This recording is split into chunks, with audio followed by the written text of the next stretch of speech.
खुलुमबाय बे समाव मोनसे गोनांथार रादाब जम्मू काश्मीराव उदखारिफोरनि हेंथायै गिदिर अपारेशन खालामनायाव सास्नि उदखारिफोरखौ गावथारनो हादों। जम्मू काश्मीराव बावैसो सिगां उदखारि गाग्लोबनायनि फिनजाथाय होनाय महरै रैखाथि सान्थ्रि हान्जाया मोनसे गिदिर उदखारि बेरेखा अपारेशनखौ जागायदों। थांनाय 8 सानाव रैखाथि सान्थ्रि हान्जाया मोनबा जाफुंसार अपारेशनाव सास्नि उदखारिफोरखौ गावथारनो हादोंमोन। बिसोर सास्नि उदखारिफोरनि गेजेराव साब्रैया पाकिस्तानी उदखारिफोरमोन। बेजों लोगोसे रबिबारनि हाथाइनि ग्रेनेड गाग्लोबनायखौ फोरमायनानै पुलिसा साथाम उदखारि लोगोफोरखौ खादों। मख'नो गोनांदि श्रीनगरनि रबिबार हाथायाव ग्रेनेडजों गाग्लोबनायाव साजिनै नोगोरारिफोरा जोखोम जादोंमोन। जम्मू काश्मीर पुलिसा श्रीनगरनि रबिबारनि हाथायाव ग्रेनेड गाग्लोबनायाव मोनसे गिदिर जाफुंसारनाय मोननो हादों।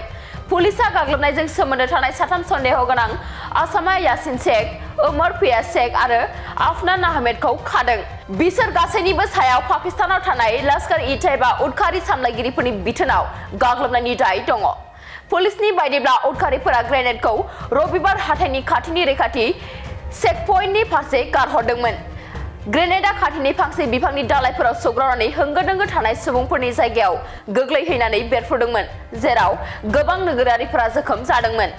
साहा काश्मीरनि सफरावबो मोनसे गिदिर उदखारि बेरेखा अपारेशन जागायदोंमोन। बारामुल्ला जिल्लानि पानीपथरा गामियाव रैखाथि सान्थ्रि हान्जाया गुलि गावलायनायाव जैश-इ-मोहम्मदनि सानै उदखारिफोरखौ गावथारनो हायो, जेराव गुबुन हादरनि सासे उदखारियाबो दंफायोमोन। बिसोरनिफ्राय गंनै AK-47 जों लोगोसे गोबां बिबांनि हाथियार आरो गुलि बारुद बोखांनो हादोंमोन होननानै पुलिसा फोरमायबावदों।